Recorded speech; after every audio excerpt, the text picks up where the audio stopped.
Okay.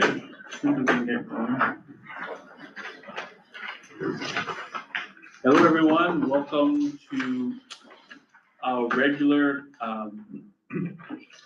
meeting. I'm Matthew Kwame. Before we get started, I'd like to go quickly over our norms. Before I do that, there's a sign-up sheet there for public participation. Please don't hesitate to put your name there. We'll have 2 opportunities for public participation during our meeting today. We are also broadcasting on YouTube. If somebody can, it says it's live, so hopefully it works.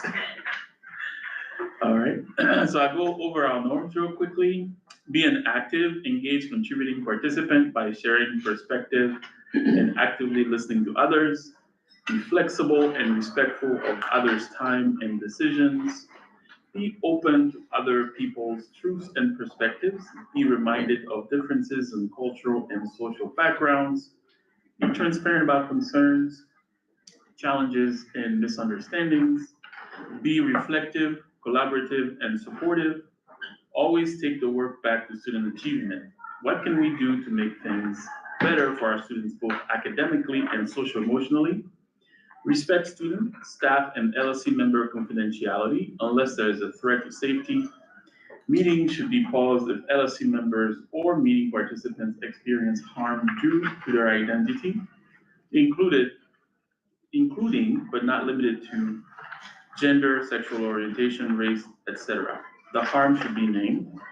Understand that not everything has a right now solution and trust that the process is ongoing.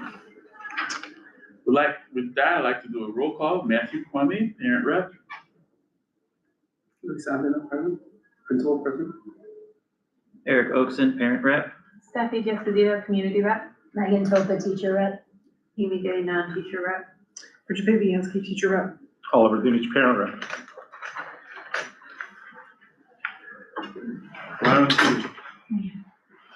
We're doing a roll call.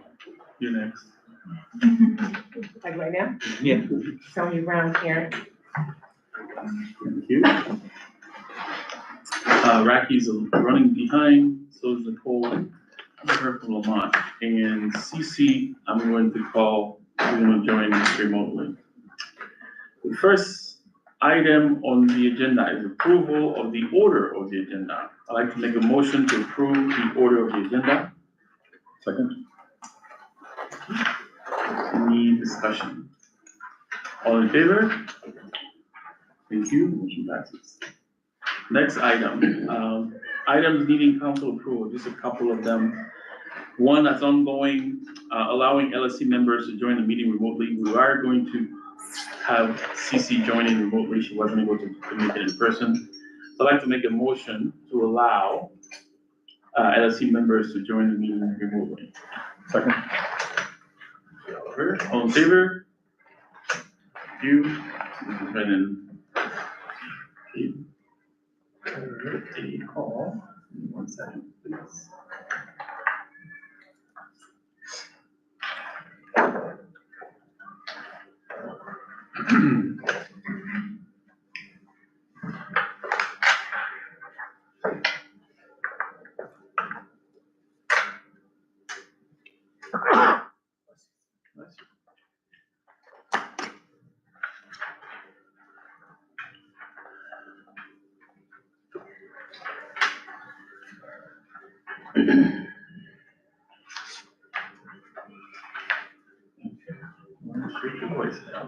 Awesome. All right, I'm going to keep going and then I'm going to try one more time. The next item on the agenda here is the approval of the minutes from the November 12th regular meeting. I don't think we got those. I don't think we got those, so we're going to postpone this. Oh. Hey there, can you hear me? Hello? This one. Hi there, can you hear me? Hello? All right, I'm not gonna put you on speaker, but if you can mute, and then when you're ready, we can put you up on the phone, okay? Thank you. All right. On that. Okay, so next item on the agenda is public participation, except it's going pretty quickly. There's a sign-up sheet there. We did not receive, let me double check now that I said that. Yeah, I didn't, before the call or before the meeting, we did not receive a correspondence or anything like that, but if folks would like to come up or anything, like I said, there's a sign-up sheet. You put something? No, I was just, Okay. it's empty. All right, we'll keep going. All right, so the next item is student representative. Actually, CC, you there? Yep, hi. All right, do you want to get going? It's your turn. Yes. Thank you.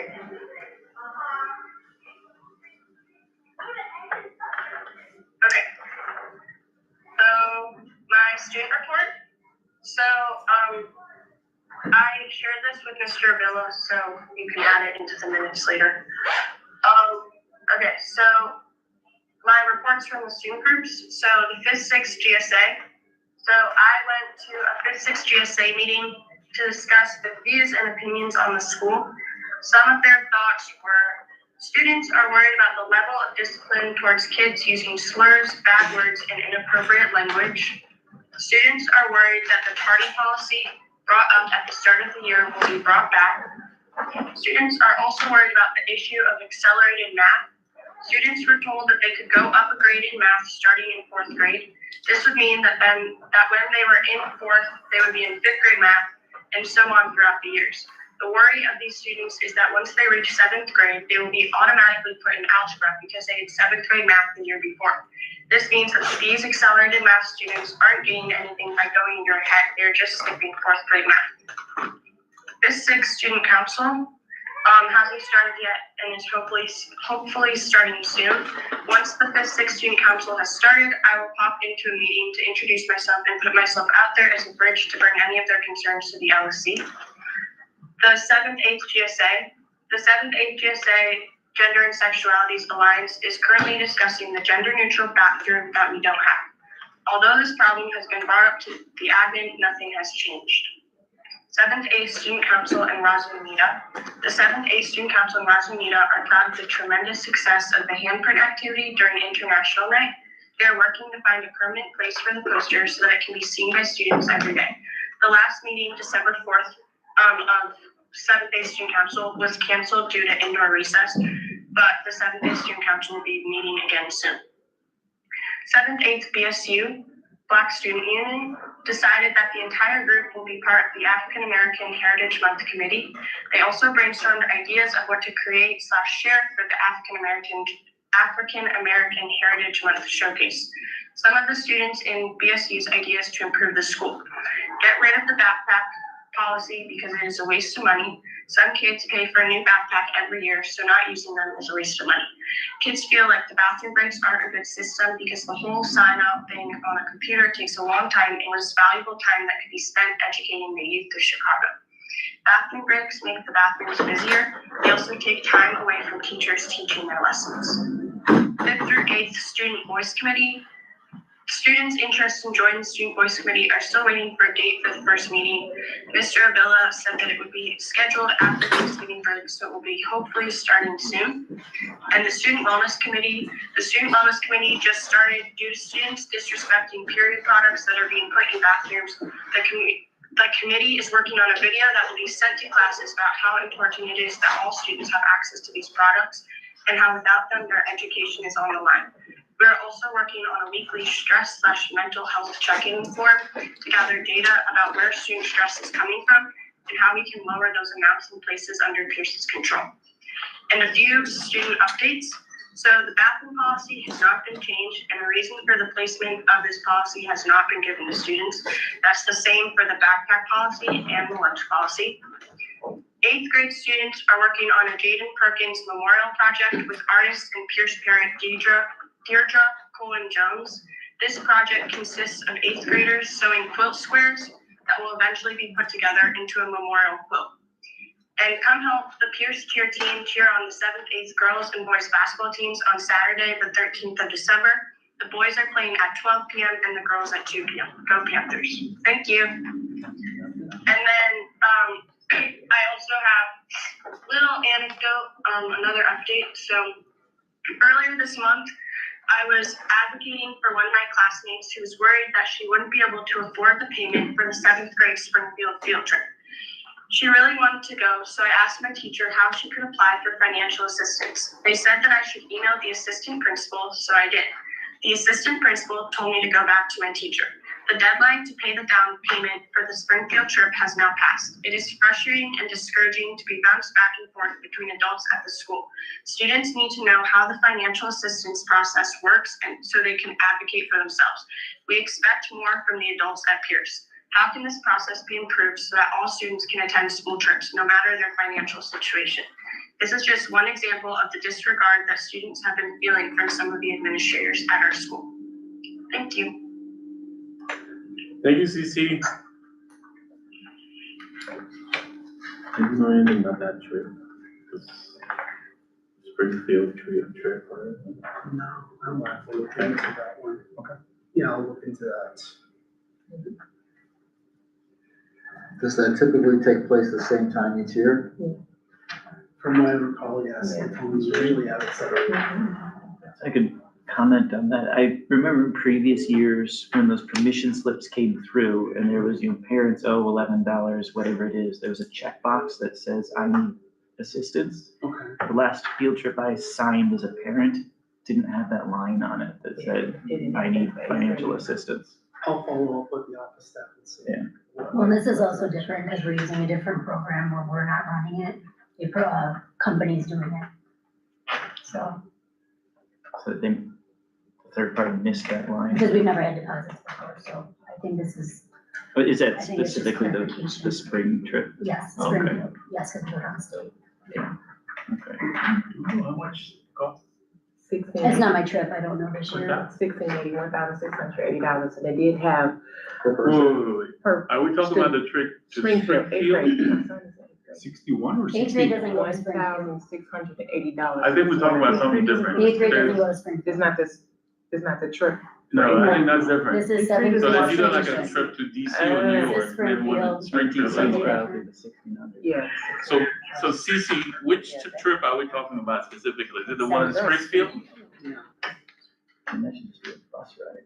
Yeah, we're talking about the 7th grade Springfield trip in May. Got it, The total cost is $200. got it. Okay. Thank you. Thank you, Cece. Yep. You spend the night there? No, I think it's one day, yeah. From what I've been told, I think it's like. Take it, Yeah, yeah, it's one They day. leave early and they come back. that's And right. this is the first year that we're using a company where they're doing the money handling all the money. Hence why there's What's a the deposit, I company? guess. I don't know, it's on a field trip, I think it's Road Strides, so. I'll look at when Mr. did. World Strides does stuff like that. They do that. World Strides. I know that trip's But it could be a trip from here. It might not be, that's a 3-hour trip. But you all fly, this is the, Right. we've always just kind of used to use a different company where Okay. we, like you would normally pay a field trip, so if you're asking them to pay. And this year, we're using a different company and that's not. We needed the deposit early, All right. and then the permission slip didn't say I need help, so then they didn't have the process to get 200. Okay, so we're gonna move on to principal's report. Please. Good evening, everyone. Happy Wednesday. Hope everyone's having a great day. So I provided you with a report. I see a digital updated version about an hour ago, just added a few more things. But I did print out a copy for each of you and also the documentation that's in there. There's a couple things I may have not printed out just because of the size of it, so it's probably better just to ask if you look at it digitally. So wanted to just mention some Peirce happenings. We had our Peirce International Night, and what a success it was. It was very successful. A big shout out to our International Night Committee and our committee members headed up by Kimberly Lebowitz, Brooke Thompson, Cole Papopoulos, Athenasia Torres, Lorena Tapia, Michelle Lovato, Kelly Butler, and Therese Flores for their incredible work in planning such a spectacular night. For those who were present, you can see how the kids were engaged, how they were having such a wonderful time. And I also want to recognize as well all the participants, from our Peirce staff that were also able to participate and support during that night as well. I mean, it was like my third week here. It was such a wonderful event. Such joy to my heart. Parent community updates, again, thanking parents too as well, especially our partner school and Senn High School and their affinity groups, as well as the Shepherd School of Music, the Martial Arts, and the Edgewater Library for sharing their talents on that night. Shout out also to our food vendors, the Bombay Wraps and JB Alberto's for treating our community. In the link digital copy, you'll see the wonderful pictures that we took that night of the International Night. And of course, thank you to the entire Peirce community for showing up and celebrating with us. Such a wonderful night. A couple other parent community updates. The Q2 is coming to an end on Friday, December 19th. Report cards and IEP report cards will be sent home with students on Friday, January 9th, 2026. So the quarter ends next Friday, but the report cards will be distributed the first Friday we come back from winter break. And speaking of winter break, CPS students and teachers will be on winter break from December 22nd through January 2nd. All CPS offices will be closed December 25th to January 1st. Our winter concert is also coming up, and you do have that flyer as well here, schedule. The 17th and 18th, there's a digital link there, but you also have a copy of it as well. Again, recognizing our students also who participate in International Night, kudos to them. Our Student of the Month on December 3rd and 4th, we celebrate our November students. So each month, classrooms receive 2 students as to be celebrated as Student of the Month. So each month we take that time to recognize the students who go above and beyond in the classroom, that show kindness, that work hard, and make positive choice, and represent what it means to be a Peirce Panther. So I was present in that one as well. Also, we have our Q2 Panther Roar coming up on Thursday. That's tomorrow, December 11th, where students will participate in the second quarter Panther Roar. So each quarter, there's a Panther Roar over the intercom. This signals a school-wide celebration and for a way for us to celebrate all the hard work, kindness, and Panther pride students have been showing in the classrooms, in the hallways, and school-wide. Actually, that's going to later in the report, but we are right now currently over 95% in our attendance. Our goal is to be 95% or above. And notice that started going up when I got here, not saying it. But that, because when my first day, I think we were like 94.98%, so we were right at the threshold, but we closed that threshold the following week. So we are keeping tabs on that data to make sure that we're above that 95% threshold. Those were the classrooms that have officially met the classroom attendance goal. We're receiving a hot chocolate bar reward for any students that might have allergies or gluten sensitivities or that are diabetic. We're making accommodations for those students as well. We met as a committee, attendance committee, to make sure that we were cognizant of those allergies, any, dietary restrictions as well. Pajama Day will be held Friday, December 19th, 2025. And yes, we will see Mr. Avila in pajamas that day. Sorry. just give me the PSA announcement. That's me. No, don't worry. School appropriate.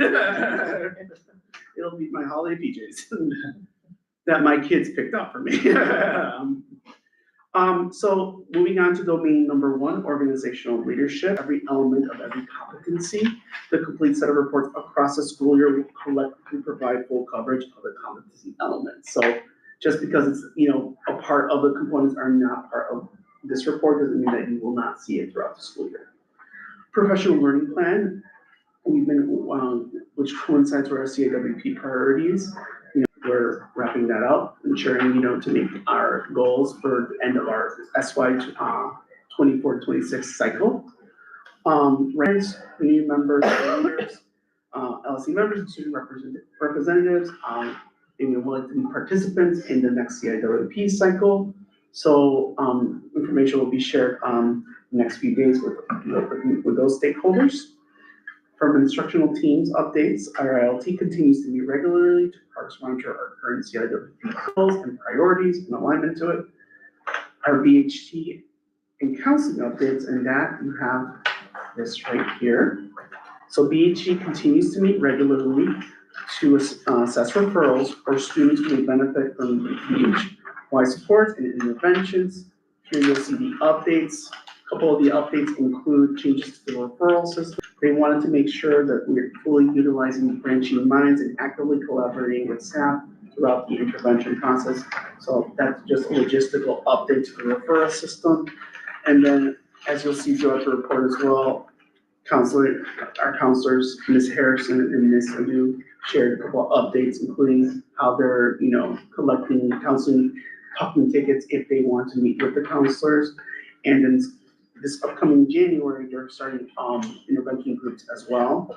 Lunch bunch groups will be started, they have already started actually the week of November 10th, but also groups are determined by referrals. And also the tiered groups for the PYP are gonna be are up and going. We wanna make sure that we're implementing interventions based on students' individualized needs and also whole group needs as well, from a tier 1 lens to a tier 3 lens. Obviously, tier 1 is that more whole group sense, where tier 2 is that small group, and then we go to the tier 3, where that's that more individual one-on-one basis. So again, depending on the referral, groups are taking place. The counselors are meeting with students based on the needs that have been presented.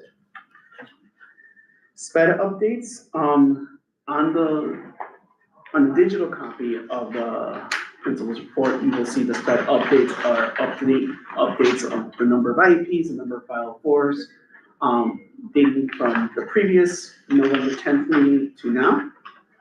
The SPED team continues to support paraprofessionals, and they have a meeting where they discuss how we can support behaviors during, students can support behaviors throughout the school day, especially focusing on that tiered lens as well, the classroom plan and the plan that they have with teachers as well, and how we're collecting data throughout that process to ensure that the interventions that are being implemented are being helpful. Again, we want to make sure that all staff members that work directly with students have that cadence as well to ensure that they are able to see that those interventions are being implemented with fidelity.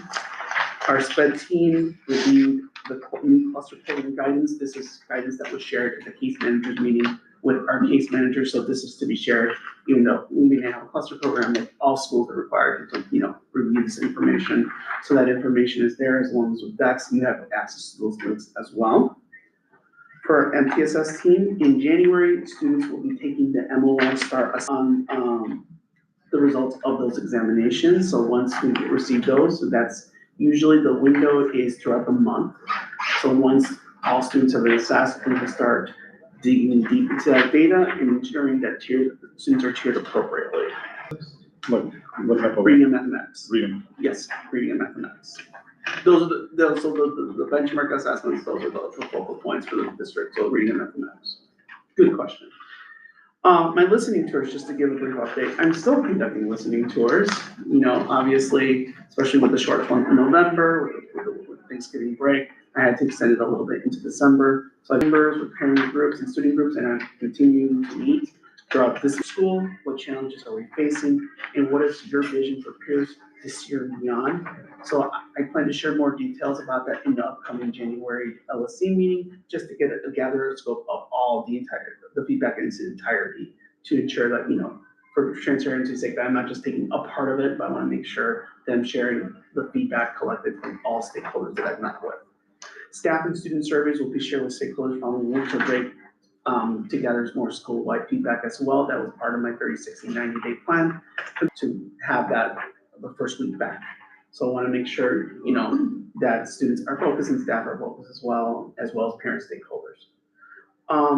Domain 2, the instructional core, grade level meeting updates. So among the grade level meetings since our last meeting that took place, included a mid-quarter data review. We looked at attendance notes and looking at grades from the progress report as well. We look at trends and data to see if students are on track or off track and how best we can support our student population. TSG data review, that's our pre-K small groups based on the current TSG data. So again, digging deep into the data to ensure that students are being appropriately placed into the appropriate groups, small groups. Also, complete reflection of the second PYP and NYP units that teachers have been working on. And in our ILT focused grade level 2 meeting was finishing priority centers and adjusting units in alignment. PYP and NY updates, you also have a copy of that as well. And there you'll see some pictures of our international nights as well. Again, hats off to everyone who was a participant. A couple of NYP updates. Learning celebrations for quarter 2 will be taking place in January 2026 based on the mini courses. Right now for March 6th, please stay tuned for updates. IB report cards as well as regular orders will go out in January. And just some upcoming dates includes the 6th grade Indiana Dunes trip in January, the 7th grade Springfield trip, and the 8th grade quarter 2 grades as I mentioned. IB grades and assessment will be due at the end of the quarter. Grades will be distributed by backpack mail on January 9th. So just in alignment with the CPS release of grades, we will be sending those home on January 9th. And as I mentioned, those quarter 2 grades are due on Friday, December 19th. Report card and IP report cards will be sent home with students on Friday, January 9th as well. Upcoming in January, we have our Network 4 MOY focused rigor walk. So these rigor walks are focused on 3 pillars of instruction, making sure that, we're capitalizing on a student level from their learning. So it will be a focused rigor walk. Not all of the components for this rigor walk place at the beginning and end of the year. The middle of the year is really for the school, like zeroing in, we as a school based on the data trends that we have noticed, we would like to focus on these pillars during the rigor walk. So like, for example, if we notice in the data, like we really want to zero in on student discourse, that might be the focal point during the walk as well. So that is a discussion that we have with our network team to ensure that we set up that walk, we set up the visits to ensure that we're looking for those data points and capturing those data points when we make those visits. All those data points are captured through the instructional empowerment tool, which is the tool that is used for the rigor walks district-wide. Domain 3, culture and climate. So here you have the year-to-date behavior incidents, which include the number of consequences and the number of incidents. So that's been updated from our previous November meeting to up to now. It also includes the year-to-date behavior demographics, incidents since the last LSC meeting. And you'll see there too, the student rights and responsibility code, so the infraction that was violated taking place, the number of founded cases, and the number of unfounded cases. So again, as I reiterated during the November LSC meeting, if an allegation is the bullying allegations, they must meet the 4 criteria to be founded as a bullying allegation. Although the bullying allegation is not founded in some cases, it does not negate that something did take place. Interventions and corrective actions are still, followed up with.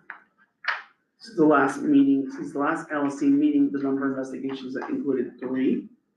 2, if you see there are asterisks are in process, and 1 is funded. As I mentioned earlier, 2 Peirce happenings. We have our student of the month that took place on December 3rd and 4th, and we have our Panther War tomorrow scheduled for December 11th. Bear down on bullies. So one thing that I've been passionate about, and this is me bringing it, it's called Bear Down on Bullies, which I've been able to secure for this upcoming March for the entire K-8 population. So we're going to be able to host them. We'll have to break up the days.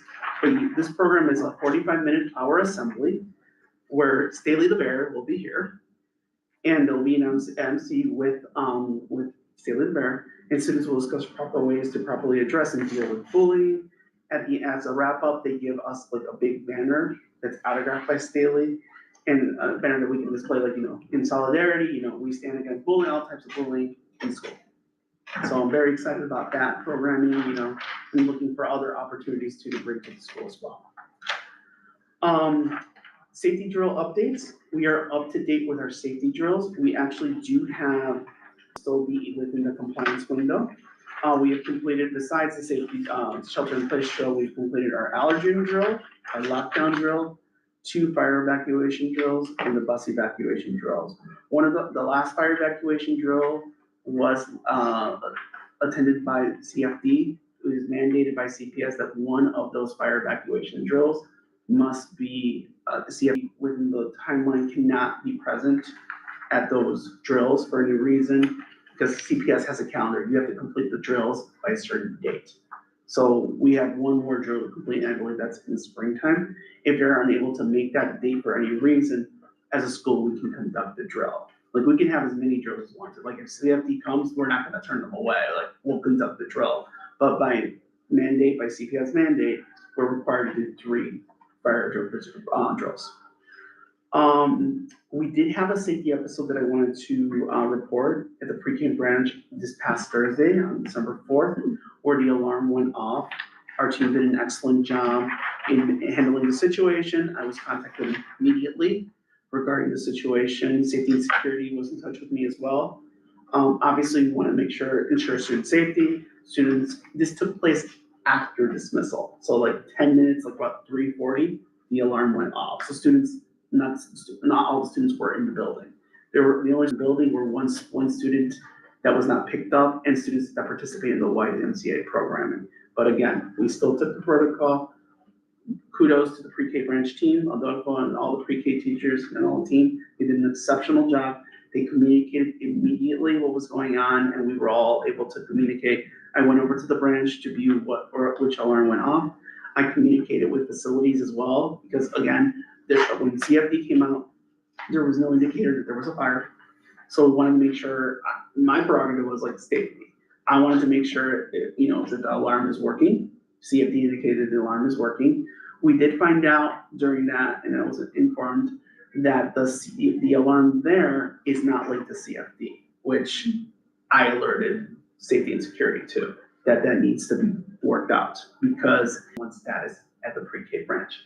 Safety and security receives the alert. Like, if the alarm goes off, they'll receive the alert and they'll contact the school. But CFD, someone will have to physically call CFD for them to be alerted that the alarm is going out there. So currently I reached out to facilities. They're working on a work order to get that rectified. A lot of communication with respective stakeholders, with parents, teachers, staff, and community. The application process, as you know, opened on October 20th, 2025, and has been shared through the SMORE, the communications as well. The application window is open until 3 o'clock on January 20th, 2026. All application materials must be submitted by the deadline to be nominated as candidate. I took the liberty to create a flyer, which I'll be sharing with parents in the upcoming newsletter in English and Spanish. And I've also shared this with Nicole to share with alderwomen, so they can share with the community as well. So I was able to create a QR code here that will give all the details and the information on how to apply to be a candidate for the LSC. And we are also working with LSC student recruitment.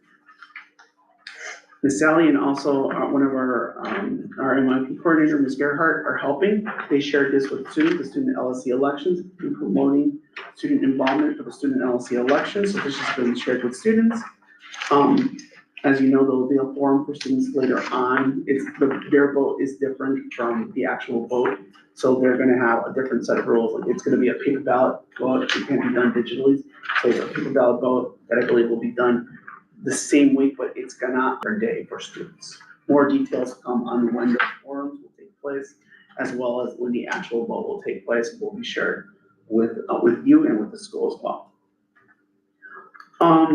Student attendance, as I said, we're at 95.16%, so great, let's keep going. I wanna make sure, as a district, we're above the district number. So hats off to Peirce, let's continue that momentum. Ensure, prior to COVID, 95% has always been the threshold, to be over that 95%, like when SQRP was around, they would always rate schools based on that. Is your attendance over 95%? So we want to make sure chocolate bar reward is going to be done next week, taking dietary restrictions, allergens, into consideration.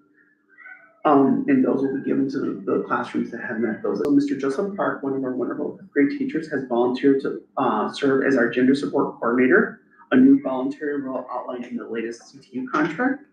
So among some of their responsibilities will include maintaining a digital space on the school website to post supportive resources and FAQs on LGBTQ+ students and families, be the primary contact for students and families when LGBTQ+ students are seeking support. They strive to ensure timely progress on student gender support plans and receive 3 hours each semester of paid release time to attend LGBTQ+ specific professional development trainings. So we thank Mr. Park for his, taking the initiative in there. The SY 25-26 policy updates. So this really ties in with a lot that CC, our wonderful LSC student rep, talked about last time. I did a little digging around to see, obviously when we had our last LSC meeting, it was like, day 7 for me. So I wanted to make sure that I did students were not told the reason why they were not, these policies were just enacted. They were just enacted throughout the school. So among the concerns that were raised include lunchroom seating, which students are not currently allowed to sit with their friends during lunch. The middle school bathroom policy, in response to recent threats posted, students were being limited to use the bathroom during scheduled breaks before and after lunch. If there was an emergency, students have to complete that Google form that Susie had mentioned. And backpacks and personal bags, all backpacks, bags, and pouches have to be kept in the locker throughout their day. So with a positive school climate is a must as well. We need to consider student voice, student belonging, and student autonomy as well. So to ensure that these student experiences are meaningfully shaped school-wide, I will be engaging the student voice committee. I had mentioned that I was going to engage them this month of December, but you know how things get crazy, especially before winter break. So once we come back, and I'm actually gonna meet with CC prior to break to ensure that we set a date and time and some cadence to reviewing this is meeting with student voice committee to review the policies that have been listed, gather feedback from the student voice and discuss the impact on their, the impacts that they had on student life. And I would like to hear from students their proposed adjustments or alternatives where appropriate, because again, students are the ones who are going through this. So I want to make sure that students, also have a voice in offering potential solutions. We gotta, but also bearing in mind, maintaining a safe and orderly school environment, but also having that student voice, meeting like right in the middle, that are in the forefront of the safety needs as well. Because I want to make sure that our students are safe, that our students are secure within the school building as well. Regarding the gender neutral bathrooms, I know that was another concern that was brought to my attention. The concern was about access to a gender neutral bathroom on the 3rd floor. Students mentioned that all the gender bathroom on the 3rd floor was turned into a staff only bathroom. Our kids said that they don't have enough time because of the bathroom policy. The restroom locker room access. Individuals must be allowed to use facilities in a manner that make them feel safest in school. All individuals are allowed to use a role appropriate, example, student or adult, restrooms and locker rooms that correspond with their gender identity. So in correlation with working with our network right now, I'm going to be reaching out to Network 2 to support an implementation plan that's tailored to our school need to ensure that access for students as well on the 3rd floor. Domain 4, talent. This one's a little wordy, so I apologize in advance. One of our first grade teachers, Ms. Sanders, currently on leave. Her anticipated return is early January. Ms. Beth Arena has been hired as a TET for Ms. Sanders' position until her return, so she was hired. Greg, obviously there's a turnaround time, especially when staffing through HR. It's a timely process, so that's why, it takes time to get those persons from position, so that she was approved right during the week of Thanksgiving break, and we were able to put her in on December 1st. She's been doing an excellent job in place of Ms. Zander, and she started December 1st. Ms. Molly Ostry, sad to report, has resigned effective January 1st, 2026. Ms. Sabine Kidrago, so sorry if I butchered her name, will be taking over her position. I think I put it double there. I just want to say we're sorry to hear that Ms. Ostry is going to be leaving Peirce, but I understand The choices are never easy, and we need to respect that Ms. Osprey is doing what. Drago, who's been serving as a TAT, will be stepping into the role permanently. Sabine has already been beginning to build those strong relationships with alleviate the kindergarten classroom sizes.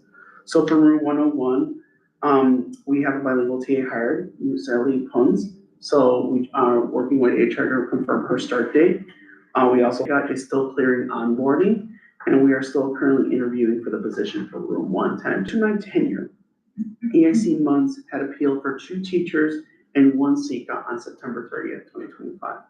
The appeal was closed on October 24th, 2025, before my start here as principal, and partially approved. Below, you'll see the explanation. I can read the appeal response. Thank you for taking the time to submit an appeal request. OSD has reviewed your request, which includes an analysis of your schedules you provided, along with your current student IEP minutes for your school. As a result of your review, your request is partially approved for 2 additional special education teachers to meet students' needs. Please contact your special education coordinator for assistance in reviewing schedule support to help maximize your current allocation. And they give information of position numbers allocated and that they notified the.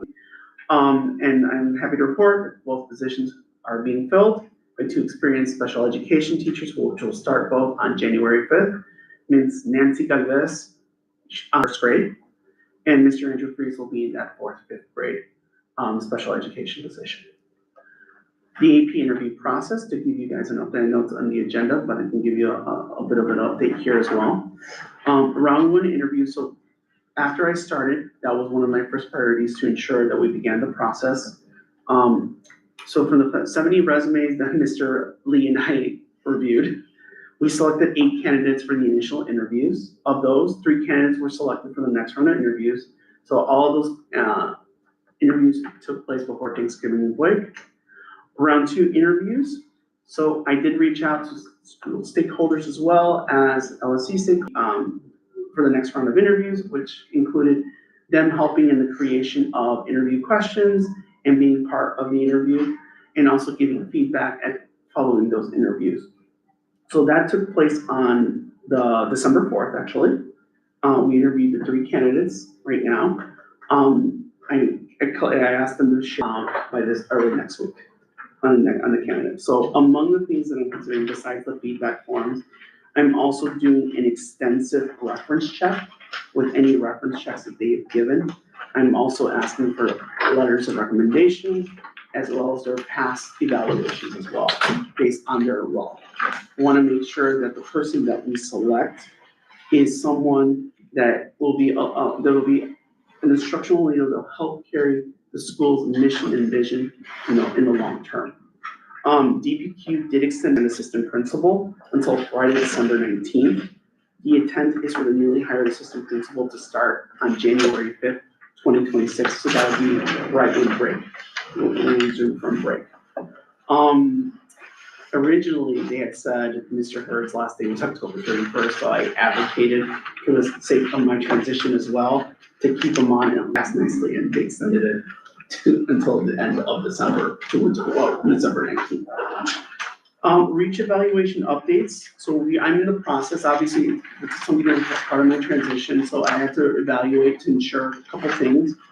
I did engage in an audit to make sure that all teachers did receive ensure that teachers have the correct form. Among the ones that I reviewed, I think there were 2 that were mislabeled, and so those have been corrected and are fixed. As well as right now, the point, and I'm going to share this with teachers, how they're going to be divvied up between the 3 administrators. Mr. Lee, our wonderful AP, has already, begun that cadence of starting the evaluation process, especially with our PATs. So just for background, they require 2 formals and 1 informal observation within the 30-day window. It doesn't have to be 30 days, but they can't be observed in less than those 30 days. It's 30 days between each observation. If you're on a biennial track, it's every 3 months, so 90 days. And there's also, with the new contract, a triennial track observation.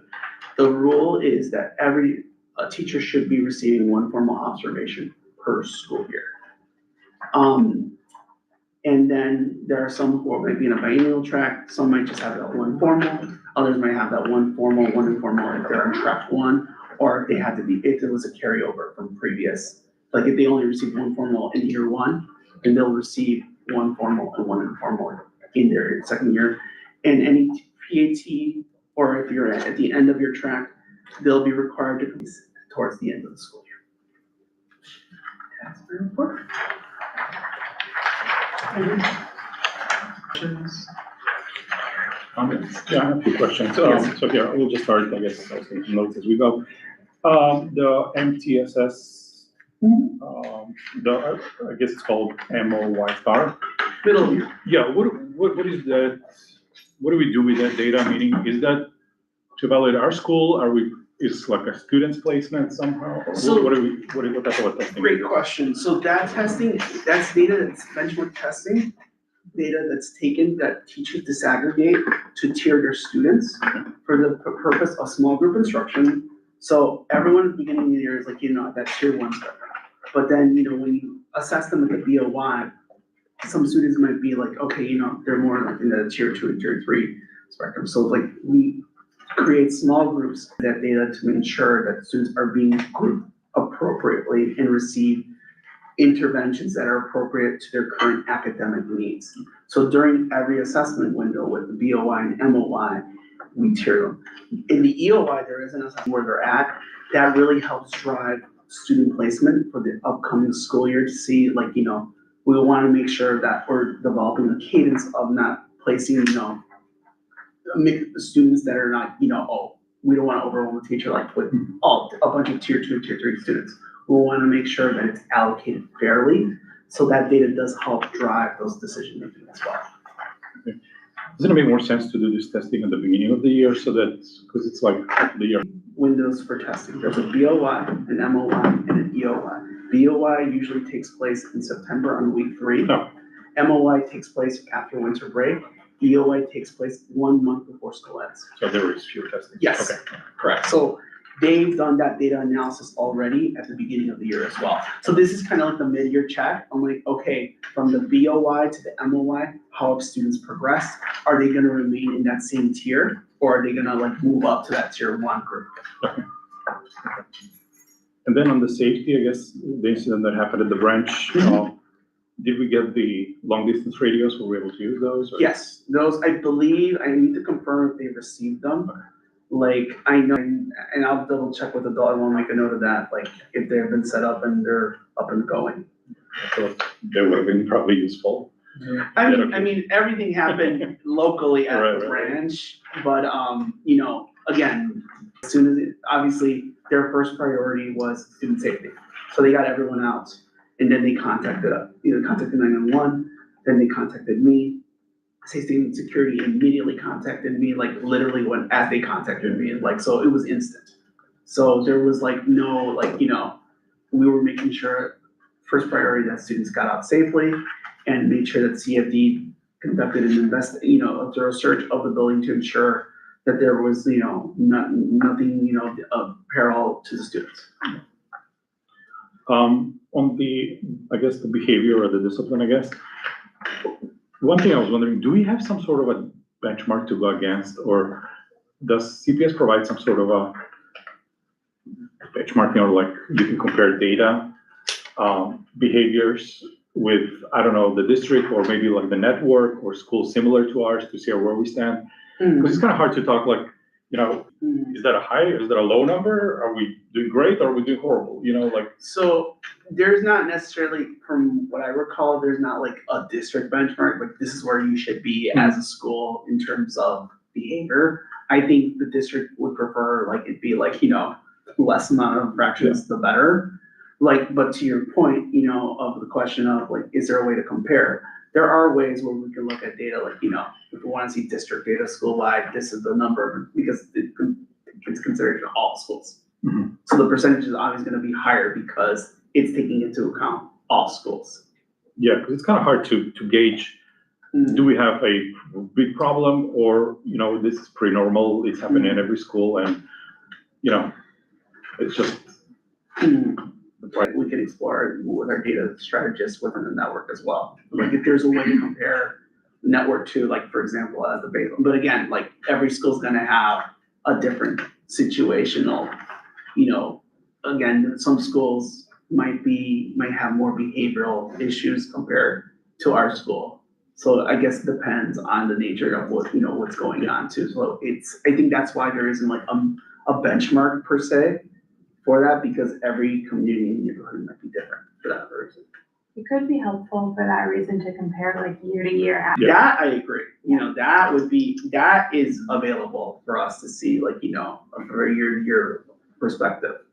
I know attendance has that too, like we're able to track attendance like that from a year-to-year basis. But that I would agree, the year-to-year appears to, kind of like set like, a benchmark for ourselves and being like, we wanna make sure that we don't have this number of infractions for a year, and let's compare it to see where we're at before that. And then the last one, I guess, I have on the restrooms, is it only 2 sets of bathroom per floor, and maybe this for the teachers as well? So is it this set of bathrooms right here, and then the one in the old wing? I believe it's just. Or is there more? Lined up, correct, the teachers correct me. I have a bathroom in my classroom. I mean, there Now are I know where to single- there are It is single teeny stalls tiny, involved. little, like kindergarten sized toilet, so That's good luck okay. with that. Ah. Well, it serves its needs. No, I'm just wondering if we have an appropriate amount of bathrooms, just because one of the things that Cici mentioned was that, when you have these designated times when students go, it seems like it's getting pretty crowded. Right. And it's what I've seen is these bathrooms that are here front, and then the ones past the nursery, like, how we make a turn to the auditorium or the gym. I know there's a set of bathrooms if you keep going straight. So I wonder if those are the only 2 per floor. I know on the 3rd floor, they have the boys and the girls bathroom on the old side part of the building. Like the newer, I understand, and that's what, was focused to given to the staff. That's what my understanding of it was, like, okay, this is for the staff. And I think, students like, well, because of this, like, we don't have time, like, they don't feel comfortable using those restrooms. So that's why I had to like look into it and see, like, what can we do to support that? So I've actually reached out to, previously we reached out to our network support to see how we can, even those designated space for staff can be given for anybody who wants to use those restrooms as well. But again, like, that's gonna come back, in making sure that policy is like, aligned in such a way, like, kind of like intertwined one another, right? There's a concern of, well, we have bathroom schedule times, but then we have to fill out a Google form. So is that gonna conflict? So it's like kind of like creating an equitable solution for everyone for staff. Students, if it's appropriate, just. I mean, there's boy-girl bathrooms in the 1st, 2nd, and 3rd floor in the old Yes. buildings. There's boy-girl bathrooms on the 1st, 2nd, and 3rd floor in the new building. And in the contract, we are guaranteed access to a bathroom that is staff only. Mhm. And, Is there one? yes, I believe, is it the 2nd floor one? That's staff only? The one by the 4th grade room? I think the 2nd floor has a staff, I believe the 2nd floor bathroom in the Okay. old building is a staff bathroom. In the old, right? I believe so, but I can the first confirm. floor- Maybe just to revisit all of this. I mean, us put it in writing as well, like, okay, hey, staff, we have that bathroom there, and then give that access to students as well. oh, and there's one, like around the corner, there's lockers. If you go around by the mailboxes over by the 1st grade room, if you go around over there there is a bathroom over there. And I believe that that's a staff bathroom over there too, with a lock.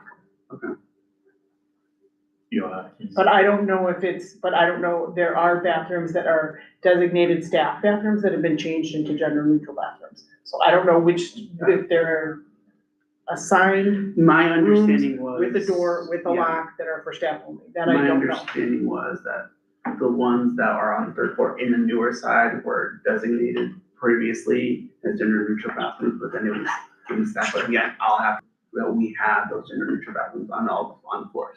I think at this point, it's like, okay, is every floor have a gender neutral bathroom and make sure that that is being followed with, with that cadence. Just a couple clarifications. So it sounds like there will be an announcement between now and the end of next week regarding the new AP.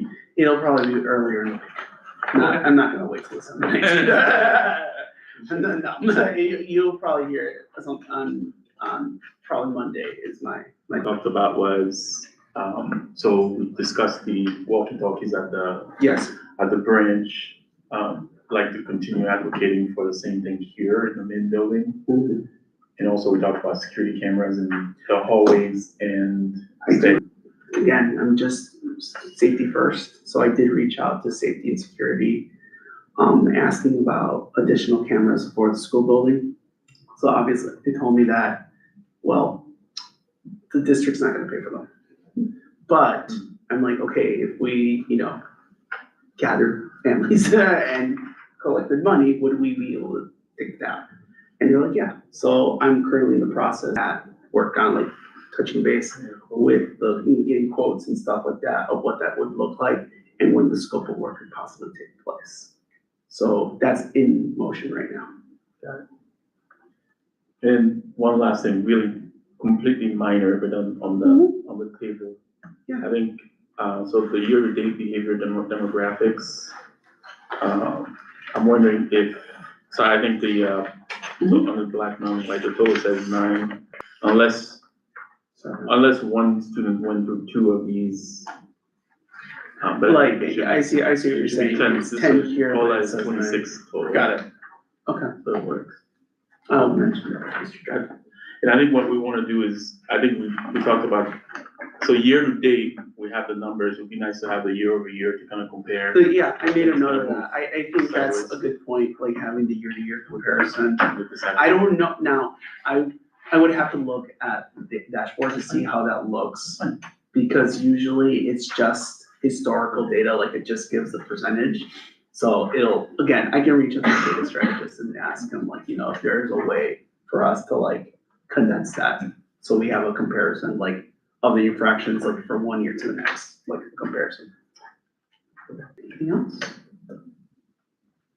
Thank you for that. Next, budget. Okay, back to me. That was short. Okay. All right, in your packets. I shared the bucket expenditure management report. I want you to note there are 2 lines with negatives. So those negatives will be covered. The money has already been moved previously by AIC Munds, which you'll see on the second page. There is $24,260.64 in the bucket position pointer that was already allocated previously to cover any negatives within these current budget expenditures. So we can use those 124 funds that are available in that pointer line to cover the negatives. So just in the next VME report, those negatives should be gone, just to let you know. And what's the difference between career service salaries and teachers? So miscellaneous employees would be like the hourlies, ESPs would be, those in teachers, so you'll see it, like in any other, like recess monitors, any administrative office staff, that's what that, and then obviously, Ervin's already here, I asked him, he graciously agreed to stay till 6:30. So, yeah, so we're, we have a copy of the internal accounting reconciliation report. It just gives a snapshot of all the deposits that have been made, especially through ePay. So a lot of it has been like electronic based. So for any for example, the trips and everything. On the 4th page, you'll be able to see, the money that has been deposited through ePay and the reconciliations in total. And then the last few sheets are just like the internal accounting balancing sheets throughout budget requests or anything at this time. Again, I just wanted to mention that since we have that pointer line, we're gonna use that pointer line to clear those negatives out and replenish those lines to be able to pay those staff members. The one that was, I think it's the $628.25. Those are for administrative office supports. So we're gonna remove that 24,000 to be able to fund it for the next few months, to close by AIC months. So that, those employees will put another one, but we still have to clear the negative. That's it for budget. It's something that we're going to approve and. No, there's no transfers as of today, no. Well, we're in the budget, so I don't know if we came with a answer to it, like, what are we doing with this, student that was not able to pay? Are we, can we bring it back, like, Again, Like, I'll have to look do we and need to find see some funds, or like, is there? how we can provide, again, this is new for me, like, Yeah. every school has their systematic approach for financial assistance for students, so I'll have to investigate and, speak with like Mr. Lee and office staff to see how this has been done historically at Peirce. To be able, because again, the priority is, I wanna make sure the student gets to go and everything, and if there's a way we can provide that financial support, we're going to look into that. Do we know what the policy is, like, when a student is not able to, because I know, what's I historically think been it's done? more like a school discretion and also like an LSC discretion kind of a thing, like, we as an LSC like decide. That's my understanding of it, it's something I can look into, that, if a student comes to us and says, or a family comes to us, we cannot, pay for this. We decide how that's gonna be administered, whether that's through, the field trip account that we have opened up as a school or through another type of funding. We would have to decide what funding we're gonna use. So that's gonna be part of my investigating, like, in the past, what funding has been used, is there funding within those accounts? I think it's been an ongoing issue. I remember talking about this like years ago. And the issue was either 7th or 8th grade trip, and the parent had to let the teacher know, and that created some, inequity, and just having to tell a teacher that you can't pay for a field trip is a little bit demeaning, and, puts the parent in I agree. an uncomfortable situation. So I don't know, but I know it's been an issue in the past. Yeah, I mean, I think it also depends on the amounts involved, right? Like, so one was 200 or maybe a little bit less, so hopefully there's something that can be done. I know FOP and PSO have been working really hard to kind of help with those types of issues, so it'd be nice to hear from them. Yeah, maybe creating an account. But I know there's also like student fees, right? Like, so we have that there. So that's my thinking right now, like, maybe they've used student fees in the past to provide that support. So again, it'll be some digging, to see. But I think as a school, we need to develop that cadence to ensure that, we have a set system in place. Right. So this is not like a back and forth thing, like, okay, like one student, got financial support, is how it was, and then like, the student have to run around and like, it's back and forth. I wanna eliminate that and make sure that we develop a cadence. Okay. Thank you. Next item, community group reports. So usually I request that a couple of days before the meeting. Seeing as how it's the end of the year, didn't get a ton of them. We got an email from REP that I just sent out to everyone here. Yeah, so you're here, you wanna give a So she didn't get the email, but, yeah, we have the, appreciation breakfast next Friday, which we're currently working on, and we just had the NYP dance, middle school dance, which was great, and I seem to really enjoy it. Those are the two most recent things that are happening.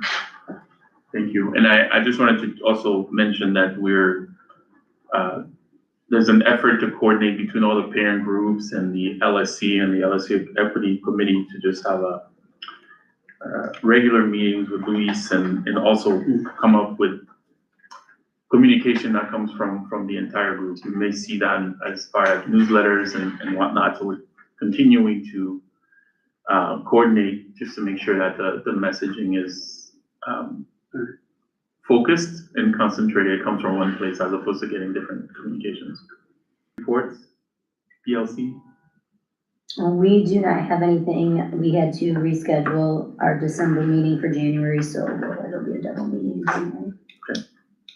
Equity. equity committee, we didn't meet, I think, December, so I don't think we've met since last LSC meeting. We're just working on our promotional materials for the next forum, which will be culture, and community, which will happen this winter, so look out for that and some more. To new business, update on the assistant principal, I think you made. Yes.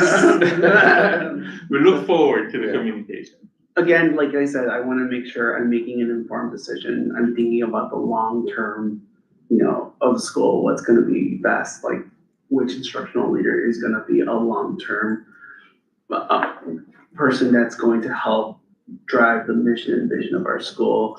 And, this is someone's gonna be working, a thought partner, obviously, to me. We're gonna work 52 weeks a year together because it's a 52-week position, so I wanna make sure that it's a good connection and make sure that, this is someone that's gonna be of great benefit for our school community. With 70 residents? Yeah, that's crazy. And this is prior to me getting here, like, because I told them, like, post it, like, and then, boom. Like, everyone was like, because there's a lot of, these are applicants that are not necessarily just administrators looking for this opportunity, so we have to, like, weed out people that, make sure, like, we're looking for the right fits. And I think, in our committee discussions, I think Lamont, you said it best, like, Sam and I really did our homework on this, and it was hard. It was not easy, trust me. It was a long, lengthy process. And right now, the process right now is looking at the feedback, making sure that I look carefully at their reference checks, making sure I look at their evaluations, making sure that I look at the letter of recommendations. Again, that all speaks a story to the candidate. And I want to make sure that it's a candidate that's going to be strong and be able to be a strong instructional leader for the school. Good, thank you. CIWP updates. No updates at this point. We are going to be meeting in January to go over the CIWP Q2 progress goals. Q2 is ending on December 19th. And as I mentioned in my principal's report as well, developing the CIWP team for the upcoming cycle. Thank you. Before moving on to old business, just any items that folks would like to get added to the next meeting on the agenda? I think I want to say, like, with this conversation that we had about the financial assistance, Yeah. I think we should add that, just so we can come back to that and develop a cadence. Anyone else? All right, old business, upcoming LSC election. So there have been a couple of communications out there. Luis also just advertised it. So the elections are coming up. The deadline for applying is January 20th. There's a slightly different system this year where the application system is online. And they're doing this because now you can go on the CPS site and take a look at each school and see who has applied. And the statement is going to be there as well. So that's one of the new things that they're doing. So again, the deadline is the 20th of January. As an LSC set up a date for candidate forum. So that date needs to be sometime between February 23rd and February 27th. I did not put an agenda item like to vote, but I think I'd like to put that for our next meeting, if possible. But perhaps folks can take a look at their calendars and see if there's a day. Our next meeting, or our February meeting, I should say, is February 11th. So it's going to happen after that, or the candidate forum will happen after our regular meeting. Just wanted to point that out. So we'll have January and February to prepare. Yes, but again, if folks feel pretty strongly about a particular date between the 23rd and 27th, just let us know, and then we can put that. I'll put that as a formal agenda item for vote for next meeting, just so we get that out of the way. What's typically the format of that? Is it just all the candidates kind of go around and do a little That's right. introduction? That's right. So 2 minutes, usually 2 to 5 minutes, right? So like 5 minutes with questions from the audience. Your primary service is per candidate, correct? That's right. That's right. So last time we did it, it was remote. So, I mean, so that means candidates can apply remote, so we need to figure out the whole, Logistics, yeah. all of that, going on. If that's what we decide to do, or unless people, or folks are willing to come in person and we can help in a broadcast, whatever the case may be. So we'll need to figure that out too between now and then. Again, between the 23rd and the 27th of February.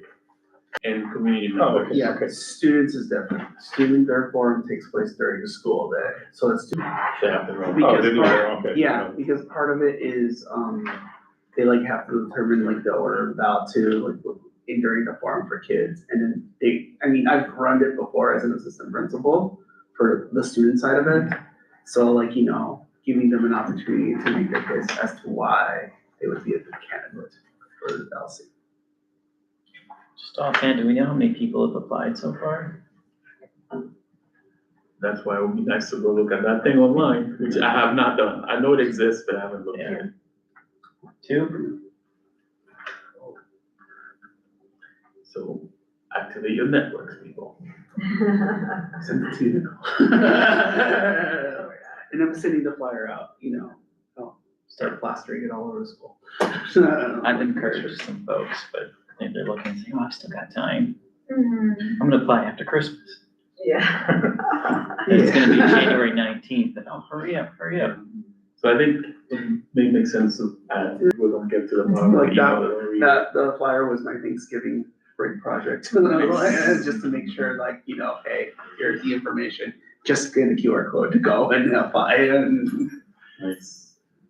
We're still putting together a series of meetings with Evan to just kind of discuss the position, the role, the expectations. I'm waiting for him to get back to me. I'll follow up, but again, I'll provide an update as soon as I get one.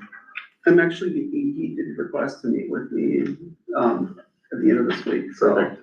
I'll touch base with him and mention that we had this conversation during LSC. All right, next is public participation again.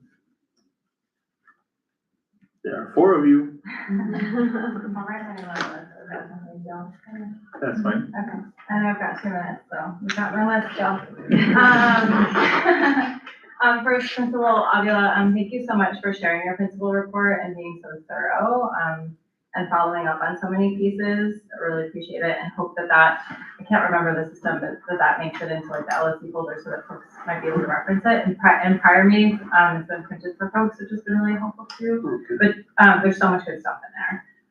And part of that was any supplemental info, I think, would be of interest to some parents, like the BHT stuff that you were talking about and some of the supports. There's just so much in there. And I'm a parent of a first grader, is my oldest, and I've just been like looking for lots of information. So there's so much in there that I think some folks might find really helpful. So like for this one, your culture questions. I'd be curious about gauging the health of the culture and climate of the school and how you and how the team is doing that, inclusive with Mr. Trad and the follow-up conversations that we're having. But, in any school, looking at strengths and areas for improvement, I think it would be really wonderful to be able to share that school-wide and involve parents in some of those conversations, because I think that's at the root of a lot of what parents are asking for across kind of some of these different issues. And then really appreciate the follow-up that you've done on some of what CC has been raising across different student concerns, and really want to encourage you to follow up on that. And it also just strikes me as a really prime opportunity to bring in the restorative culture that Peirce community and positive community and talking circles. And so, and thinking about what these conversations look like with students, like how are students and teachers and admin talking together toward like a community vision in ways that are like really positive and productive and can model that restorative culture. I don't know how that works. I'm working still on that, which is why I'm having the Culture and Climate Forum with Mr. Crowd folks in February, but it just seems like a prime example for that. And so I would really hope to hear and see some of that manifest, given, you know, how students have raised their voice and request for that too. So thank you so much. Very good.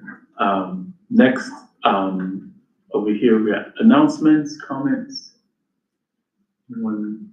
I know we had some conversations outside. Not many people want to bring this coming up. Come on. Winter I concert. gotta do my thing. Yeah, that's right. That's one of those. Winter concert 17th to 18th of December.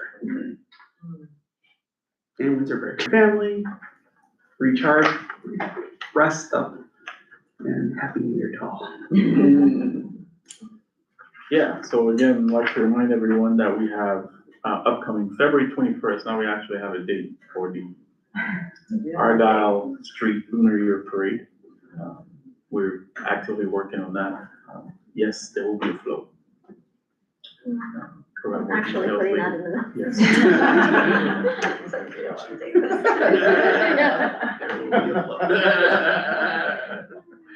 February 21st.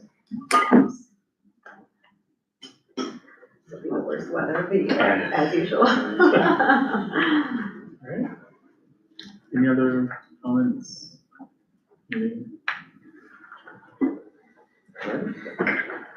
Well, thank you all for your time. Our next meeting is scheduled for January 14th.